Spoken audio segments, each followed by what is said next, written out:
නමෝ තස්ස භගවතු වරහතු සම්මා සම්බුද්දස්ස නමෝ තස්ස භගවතු වරහතු සම්මා සම්බුද්දස්ස නමෝ තස්ස භගවතු වරහතු සම්මා සම්බුද්දස්ස ශ්‍රද්ධා බුද්ධ සම්පන්න කුසල්බර යෝගාවචර පින්නතුනි නොනිදා ඉන්නා වූ සමස්ත කාලයෙන් වැඩි වෙලාවක් තමන් ඉන්නා වූ ඉරියව්ව දැනගෙන ඉන්න පුළුවන් හේවත් මේ කයක් දැනගෙන ඉන්න පුළුවන් බවට මේ පින්නතුන්ට දැන් සාක්ෂි තියෙනවා. එහෙමනම් ඒ අනුව මේ පින්නතුන් දන්නවා දවසේ වැඩි වෙලාවක් තමන් නොදැනුවත්වම තමන් ගත කරනවා කායානුපස්සනාව තුල කියලා. ඒ අනුව ලෞතර බුදු පියාණන් වහන්සේලා විසින් සියලු බුදුවරුන්ගේ දේශනාව අනන්තවත් බුදුවරුන් ලෝකෙට පහළලා අනන්තවත් බුදුවරුන් දේශනා කළ තිබෙනා වූ ඒකායන මාර්ගයේවත් සතර සතිපට්ඨානය තුල තමයි මම ඉන්නේ කියන එකත් මේ පින්නතුන් දන්නේ. අන්න ඒ විදිහට සතර සතිපට්ඨානයට බැසගත්තා වූ පින්නතුන් සතර සතිපට්ඨානය තුල කාලය ගත කරන්නා වූ පින්නතුන් ඒකේ ප්‍රතිඵලයක් විදිහට අනිත් පැත්තෙන් මේවට දැනගෙන තියෙනවා මම දවසේ වැඩි වෙලාවක් ක්‍රමානුකූලව නීවරණ නැති බව එනතන නීවරණ හටගන්නවා නීවරණ හටගත්තු බව දැනගෙන ඉන්නවා කියන එක. ඒ අනුව මේ පින්නතුන්ට දැන් වෙනකොට බුදුබණ ඇහිලා තියෙන නිසා මෙන්න මේ ආකාරයේ බණක් මීට පෙරත් ඇහිලා ඇති. මෙන්න මේ අවස්ථාවෙත් නැවතවරක් තමන්ගේ අභ්‍යන්තරය හරහා එක ප්‍රකට වෙනවා. මොකද්ද මේ නීවරණ කියලා කියන්නේ? නීවරණ කියලා කියන්නේ මෙන්න මේ වගේ පින්නතුන්ට අදාළව බුදු පියාණන් වහන්සේ දේශනා කළ තිබෙනවා මේ අකුසල රාශි සූත්‍රය කියන සූත්‍රය. සම්නිත්තුනිකායේ මහවග්ගය කියලා කියන්නේ පස්වෙනි කොටසයි. පස්වෙනි කොටසේ තියෙනවා පොත් දෙකක්. ඒ පොත් දෙකේ දෙවෙනි පොත තියෙනවා. පස්වෙනි කොටසේ දෙවෙනි පොත. ඒ දෙවෙනි පොතේ තියෙනවා මහවග්ගයේ කොටස් කීපයක්. අන්නේ කොටස් අතර තියෙනවා සතිපට්ඨාන සම්නිත්‍ය කියලා එකක්. අන්නේ සතිපට්ඨාන සම්නිත්‍යයේ තියෙනවා සූත්‍රයක් අකුසල රාශි සූත්‍රය කියලා. අකුසල රාශි සූත්‍රය. අන්නේ අකුසල රාශි සූත්‍රයේ තියෙනවා මහණෙනි මොකද්ද අකුසලය කියලා බුදු පියාණන් වහන්සේ භික්ෂුන් වහන්සේලාගෙන් ප්‍රශ්නයක් අහනවා. මහණෙනි මොකක්ද අකුසලය? ප්‍රශ්නේ අහලා බුදු පියාණන් වහන්සේ බලාගෙන ඉන්නේ නැහැ. භික්ෂුන් වහන්සේලා පිළිතුරු දෙනකන් බුදු පියාණන් වහන්සේම දේශනා කරනවා මහණෙනි අකුසලය තමයි පංච නීවරණ. අකුසලය තමයි පංච නීවරණ. පංච නීවරණ මේ පිනුම් දන්නවා කාමච්ඡන්දය, ව්‍යාපාදය, තීන මිද්දය, උද්ධච්චය, කුක්කුච්චය, විචිකිච්ඡාව. කාමච්ඡන්දය, ව්‍යාපාදය, තීන මිද්දය, උද්ධච්ච, කුක්කුච්ච, විචිකිච්ඡාව කියන පහ තමයි මේ නීවරණ කියන එක මේ පිනුම් දන්නවා පංච නීවරණ. අන්නේ පංච නීවරණ ගැන දේශනා කරපු බුදු පියාණන් වහන්සේ ඒ අකුසල රාශි සූත්‍රයේම නැවතවරක් භික්ෂුන් වහන්සේලා අහනවා මහණෙනි මොකද්ද කුසලේ? මහණෙනි මොකද්ද කුසලේ කියලා නැවතවරක් බුදු පියාණන් වහන්සේම පිළිතුරු දෙනවා දේශනා කරනවා මහණෙනි කුසලය තමයි සතර සතිපට්ඨානය. මහණෙනි කුසලය තමයි සතර සතිපට්ඨානය. මොකද්ද සතර සතිපට්ඨානය? කායානුපස්සනාව, වේදනානුපස්සනාව, චිත්තානුපස්සනාව, ධම්මානුපස්සනාව. අන්නේනම් සතර සතිපට්ඨානයයි කුසලය පංච නීවරණයි අකුසලයේ කියන බව තේරුම් ගන්න තමයි මේ පින්නතුන් මේ විදියට දවසේ වැඩි කාලයක් දැන් ගත කරන්න කියන එක මේ පින්නතුන්ගෙන් සියලු දෙනාම නැතුණත් එක්කෙනෙක් දෙන්නෙක් හෝ සුළු පිරිසක් හෝ දන්නවයි කියන එක පිළිබඳව මේ වුණිට නම් සැකයක් තියෙන විදියක් නෑ.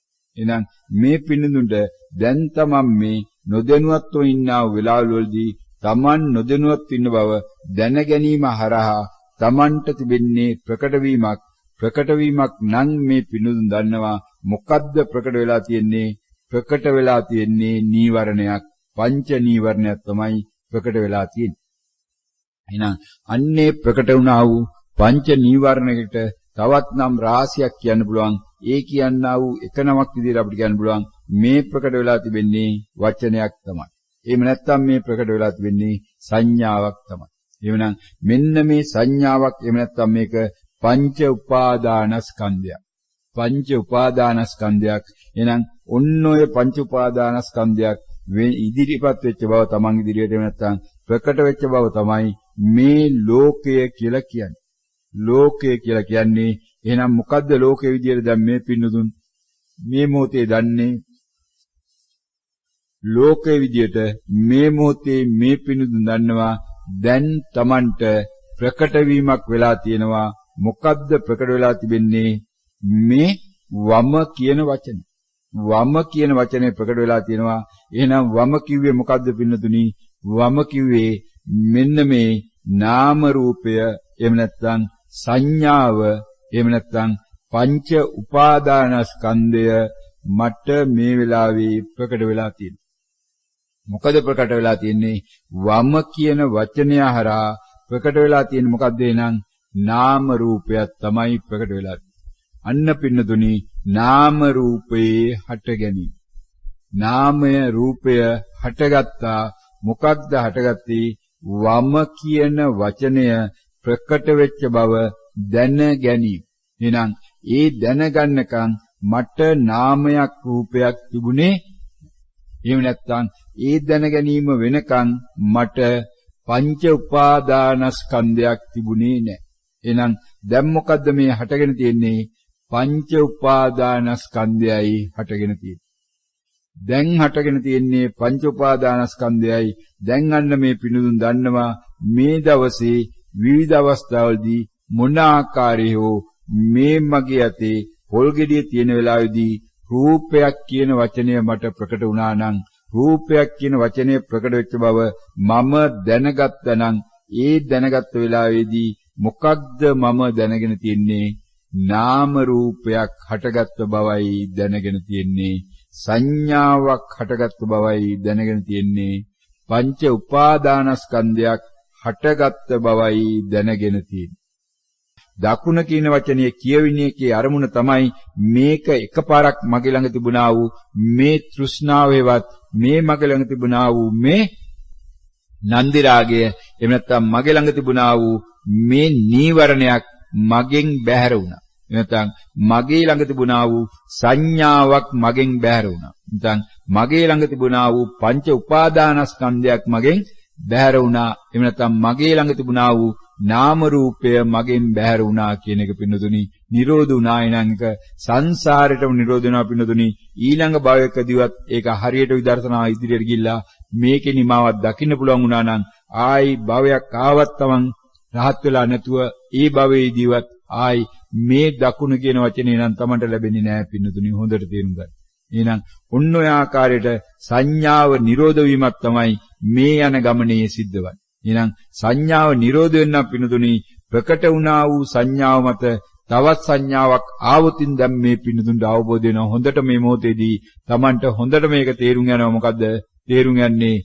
මේ සංඥාව මත තවත් එකක් ආව නම් නැත්නම් දකුණ කියන වචනේ මත මට මේ වෙලාවේදී දකුණ කියලා කිව්වේ නාම රූප හටගත් එක නේද? හටගත්තු නාම රූපේ නිරෝධ වෙලත් ඉවර නේද? නිරෝධයක් නේද මම දැක්කේ? එහෙනම් මේ ලෝකය කියන්නේ නිරෝධයක් නේද කියලා මේ සමහර පින්නතුන් කියනවා. ඇහිලා තියෙනවා මේ පින්නතුන්ට. එහෙනම් පින්නතුනි ඒ වෙලා තියෙන්නේ මොකද්ද? ඒ වෙලා තියෙන්නේ නාම රූප නිරෝධ වෙච්ච එක නෙමෙයි. ඒ වෙලා තියෙන්නේ මොකද්ද? නාම රූප තව තව අලුතෙන් එකතු වෙච්ච එකයි වෙලා තියෙන්නේ. ඒ වෙලා තිබෙන්නේ පංච උපාදානස්කන්ධ නිරෝධ වෙච්ච එක නෙමෙයි. ඒ වෙලා තියෙන්නේ මොකද්ද? පංච උපාදානස්කන්ධ නැවත නැවත හටගත්තු එකයි සිද්ධ වෙලා තියෙන්නේ. එහෙනම් ඒක තමයි නිවනට යාමද? නෑ. ඒක එහෙනම් මොකද්ද? තමන් භවයට යামයි. තව තව සංස්කාරය නැත්නම් තව තව තණ්හාව එකතු කිරීමකුයි වෙලා තියෙන්නේ. ඕකටයි කියන්නේ අයෝනිසෝ මනසිකාරය. එහෙනම් මේ වෙච්ච දේ දන්නේ නැහැ. මොකද්ද උනේ? දකුණ කියන වචනයට පස්සේ මට එන්න ඕන වචනයක් කියලා, එහෙම නැත්නම් සංඥාවක් කියලා, එහෙම නැත්නම් සිතුවිල්ලක් කියලා, එහෙම නැත්නම් මගේ ලැයිස්තුවේ තිබෙන්නා වූ සද්දේ කියන වචනේ එන්න පුළුවන්. එහෙම නැත්නම් මම ඉන්නේ සක්මනේ නිසා සක්මන් ලැයිස්තුවේ තිබෙන්නා වූ මම දැන් මෙතන කියලා එන්න පුළුවන්. එහෙම නැත්නම් මම ඉන්නේ සක්මනේ නිසා ඒ ලයිස්තුවේ තිබෙන්නා වූ රූපය කියන වචනේ ඉන්න පුළුවන්. එහෙම නැත්නම් ඒ ලයිස්තුවේ තිබෙන්නා වූ ගන්ධයක් කියන වචනේ ඉන්න පුළුවන්. නැත්නම් ඒ ලයිස්තුවේ තිබෙන්නා වූ දකුණ කියන වචනේ ඉන්න පුළුවන්. කල්නුත් දකුණ නැවත වරක් දකුණ කියවෙන්න පුළුවන් පින්නතුනි. ඒ ගැටලුවක් නැහැ. දකුණ කියලා දිගට කියවෙන්න පුළුවන්. මොකද සපේ සක්මනේදී මට ප්‍රකට වෙන්න පුළුවන් වචන ලයිස්තුවේ තියෙනවා නම් ඒක නැවත ප්‍රකට වුණාට ගැටලුවක් කරගන්න එපා. මුලදී ඒක ඊට පස්සේ විසඳ ගන්න පුළුවන්. එහෙනම් ඔන්න ඔය කියන විදිහට ඔය වචන අටෙන් එකක් ඇර වෙන මොන වචනේ ආවත් පින්නතුනි ඒ වෙලාවේදී තමන්ට වෙලා තියෙන මොකද්ද? තමන් අසතියට ගිහිල්ලායි තියෙන්නේ. තමන්ගේ සතිය නැති වෙලයි තියෙන්නේ. ඔන්න පින්නතුනි සතියයි අසතියයි දෙක නාම රූප හට ගැනීම සහ නාම රූප නිරෝධය හරහා තේරුම් කරගන්නා වූ අවස්ථාව සතිය කියලා කියන්නේ මෙන්න මේ මොහොතේදී යමක් ප්‍රකට වුණා ප්‍රකට වෙච්ච බව දැනගත්තා කියන එකයි. එහෙනම් යමක් ප්‍රකට වීම තුල තියෙන්නේ මොකද්ද? තමා අසතියට යාමයි තියෙන්නේ. එහෙනම් දකුණ කියන එක කියුණා කියන්නේ පියුණුතුනි අසතිමත් වුණා කියන එකයි. එහෙනම් දකුණ කියවිච්ච බව දැනගත්තා කියන්නේ සතිමත් වුණා කියන එක. එහෙනම් දකුණ කියන වචනයට පස්සේ තමන්ගේ ප්‍රකට වෙන්නේ මොකද්ද? සතියයි ප්‍රකට වෙන්නේ. අන්න සතිය ප්‍රකට වෙන එක තමයි අපි කියන්නේ මෙන්න මේ හිස් තැන කියන. එහෙනම් දකුණ ප්‍රකට වුණාට පස්සේ වෙනත් වචනයක් ප්‍රකට වෙනකන් තමන්ගේ ළඟ තියෙන්නේ මොකද්ද පින්නතුනි? තමන්ගේ ළඟ තිබෙන්නේ සතිය. අන්න තේරුම් ගන්න සතිය කියන්නේ චිත්තක්ෂණයක් පමණයි කියන එක තමන් තේරුම් කරගන්න පුළුවන් තවත් ඉස්සරහට ගියාට පස්සේ. දැන් මේ වෙලාවේ තේරුම් ගන්න දැන් දකුණ කියන එක ප්‍රකට වුණා ප්‍රකට වෙච්ච බව දැනගත්ත නිසා වෙනත් වචනයක් ප්‍රකට වුණේ නැහැ. ප්‍රකට නොවන තාක්කල් තමන්ගේ ළඟ තියෙන්නේ මොකද්ද? සතියයි තියෙන්නේ. එහෙනම් අද ධර්ම දේශනාවේ අවසාන වශයෙන් මේ පිනුදුන්නා වූ වැදගත්ම පණිවිඩය තමයි සතිය මොකද්ද කියන එක හරියට තේරුම් කරගන්න මෙන්න තමන්ට ලැබෙනවා තවත් බුදු ඕදනක්. එහෙම නැත්නම් බුදුවරයෙක් විසින් තවත් දේශනා කරා වූ ධර්මයක් තමන්ට ලැබෙනවා. මෙන්න බුද්ධ බණ තමන්ට ඇහෙන බුදු බණ ඇහෙන වෙලාව මොකද්ද බුදු බණ? මේ මොහොතට අනුගත වුණා නම් මේ මොහොත කියලා කියන්නේ මේ වෙනස් වීම දැනගත්තා. එහෙම නැත්නම් ප්‍රකට වීම දැනගත්තා. ප්‍රකට වීම දැනගත්තා වූ මේ මොහොතේවත් මේ අත්‍යන්ත ලක්ෂණය කියලා කිව්වේ මොකද්ද පින්නතුනි? අත්‍යන්ත ලක්ෂණය කියලා කිව්වේ මෙන්න මේ සතියටයි. එහෙනම් මේ මොහොත කියන්නේ පින්නතුනි මෙන්න මේ ආකාරයට ඉතා වේගයෙන් වෙනස් වෙන එකක්. අන්නේ වෙනස් වීම තේරුම් ගන්න එක තමයි මේ සතිය කියලා කියන්නේ. එහෙනම් දැන් Taman සතිමත් වුණා. මේක ඇතුලේ සම්පජන්‍යයක් වෙනව තියෙනවා පින්නතුනි. නමුත් මේ වෙලාවේ ඒක සාකච්ඡා වෙන එකක් නෑ මේ පින්නතුන්ට. එකපාරට මේ ගොඩක් ගියොත් බැරි නිසා. ඒතොර අද දවසේ අලුතෙන්ම ආවා වූ මෙන්න මේ සතිය කියලා කියන්නේ මොකද්ද කියලා දැන් හොඳට තේරුම් ගන්න. මේ පින්නතුන් මේක නැවත මෙනෙහි කරන්න මේ ධර්ම දේශනාව ශ්‍රේණි වුණාට පස්සේ මොකද්ද සතිය කියලා කියන්නේ? මෙන්න මේ ප්‍රකට වීමක් තිබෙනවා. ප්‍රකට වීම දැනගත්. දකුණ බව දැනගත්. එහෙනම් ඕකටම කියනවා තව වචනයක් විදිහට විදර්ශනාව සිද්ධ වුණා. මොකද්ද එහෙනම් විදර්ශනාව කරේ මොකක් හරහාද? සතිය හරහායි විදර්ශනාව කරේ. සතිය හරහායි විදර්ශනාව සිද්ධ වුණේ. ඒ අනුව අන්නේ විදර්ශනාව තමයි මේ පින්නතුන් මේ සංසාරයෙන් ඈතර කරන්නා වූ විදර්ශනාව. ඒ හරහා මොකද්ද සිද්ධ වුණේ? දකුණ කියන වචනය මත තවත් වචනයක් හටගන්න එක නතර වුණා. එහෙනම් ඔන්න දකුණ කිව්වේ පින්නතුනි දැන් මේ අය දන්නවා පංච උපාදානස්කන්ධයක් හටගත්තා. ඒ හටගත්තු පංච උපාදානස්කන්ධය කියන්නේ මේ මොහොත වෙනස් වුණා. වෙනස් වෙච්ච නිසා ඒක හටගත්ත බව දැනගත්තා. දැනගත්ත නිසා දැන් Tamanට තවත් පංච උපාදානස්කන්ධයක් හටගත්තේ නෑ. එහෙනම් මේ මොහොතේ යමක් නැත්තම් ඊළඟ මොහොතේ යමක් ඇත්තේ නැහැ. එහෙනම් මේ මොහොතේ උත්පත්තියක් නැත්තම් ඊළඟ මොහොතේ උත්පත්තියක් ඇත්තේ නැයි කියන එක මෙන්න මේ සූත්‍ර රාශියක් අපි ඉස්සරහින් තියලා ඇති. මේ පින්නතුන් සමාට මේ සූත්‍ර ඇහිලත් ඇති නැතුවත් ඇති. ඒවා එහෙම නැත්තම් මේ බැලුවා නම් ගිල්ලා අධිශීල කණ්ඩායම්, සමාධි කණ්ඩායම්, අධිසමාධි කණ්ඩායම්, ධර්මතා අවබෝධ සාකච්ඡා ආදී අන්නෝවා විස්තර වෙලා තියෙනවා පින්නතුනි ඉතා දීර්ඝ ලෙස. මේ පින්නතුනේ හොයන්න යනවා කියන එක නෙමෙයි කියන්නේ. මේ පින්නතුනේ හොයන්න යන්න එපා, අවශ්‍ය වෙන්නේ නැහැ. මේ පිළිබඳව අවබෝධ ලබාගත් පින්නතුන් මේ තමන්ගේ අවබෝධය තමන්ගේ කටහඬින් දීලා තිනවා. ඒ ධර්ම ශ්‍රවණය කරා නම් මේ පින්නතුන් තේරෙනවා මේ මොහොතේදී ඒ පින්නතුන් ගිහිලත් වෙන්නා වූ මාර්ගය මොකද්ද? මෙන්න මේ සංඥා නිරෝධ කරගෙන ඉදිරියට යාමුකුයි කියලා තියෙනවා. එහෙනම් නිරෝධ කරන්න තියෙන්නේ මොනවද පින්නතුනි? මේ වුණේට මේ පින්නතුන් මේ සංඥා 10ක් අල්ලගෙන තිනවා. සක්මන් භාවනාවේදී සංඥා 8ක් අල්ලගෙන තියෙනවා. මම දැන් මෙතන කියනත් එක්ක ඊට අමතරව පර්යංග භාවනාවත් එකතු කළා මේ දෙකම එකට තිබ්බනම් තව එතන තියෙනවා ආස්වාද ප්‍රාස්වාද කියන දෙකක්. ඒ අනුව සංඥා 10ක් වෙනවා. භාවනාව වෙන් කරගත්තේ නැත්නම් ඔන්න ඔය 10 තමයි නම් දවසේ ඕනෑම වෙලාවක Tamanට ප්‍රකට වෙන්න පුළුවන් කියන එකට ගියා නම් පොල් ගෙඩිය අතරගත්ත වෙලාවේදී පොල් ගෙඩිය කියන වචනේ දන්නෙත් නැත්නම් බර කියන වචනේ දන්නෙත් නැත්නම් වෙනත් ආකාරයේ දෙයක් දන්නෙත් නැතුව රූපයක් කියන වචනේ ප්‍රකට වුණා නම් අන්න ඒ වෙලාවෙත් Taman ඉන්නේ මේ සංඥා එක්කයි. ඒ වෙලාවෙත් Taman ඉන්නේ සතිමත්වයි. ඒ වෙලාවෙත් Taman ඉන්නේ විදර්ශනාව තුලයි. ඒ වෙලාවෙත් Taman ඉන්නේ යෝනිසෝ මනසිකාරය. ඒ වෙලාවෙත් Taman ඉන්නේ සති සම්පජන්ණයෙන්. ඒ වෙලාවෙත් Taman ඉන්නේ අත්‍යන්ත ලක්ෂණය එක්කයි. බර කියන වචනේ ආවනම් පින්නතුනි බර කියන වචනයත් මේ 10 නෑ කියලා දැනගෙන එහෙනම් බර කියන වචනේ ආවනම් එතනින් ඉවත් වෙලා ඒ වෙලාවෙත් Taman මුලට ගිහිල්ලා ආධුනික වෙලා මම දැන් මෙතන කියන්න පුළුවන් වුණා නම් Tamanට එහෙම කියවෙනවා නම් පොල් ගෙඩි අතර ගන්නකොට කලින් කියුණේ බර කියලයි දැන් කියවෙනවා මම දැන් මෙතන. අන්න Taman දැන් තවත් ඉස්සරහට ගිහිල්ලා භාවනාව දියුණු වෙලා ඒ කියන්නේ බර කියන වචනයත් Tamanගෙන් අත්හැරලා මිදිලා නිරෝධ වෙලා කියන එකයි. අන්න සංඥා නිරෝධය, අන්න පංච උපාදානස්කන්ධේ නිරෝධය, අන්න නාම රූප නිරෝධය. ඔන්න ක්‍රමානුකූලව තමන්ගේ මේ නාම රූප නිරෝධ වෙන ආකාරය තමන්ටම අත්දකින්න පුළුවන්. පංච උපාදානස්කන්ධ නිරෝධ වෙන ආකාරය තමන්ටම දකින්න පුළුවන්.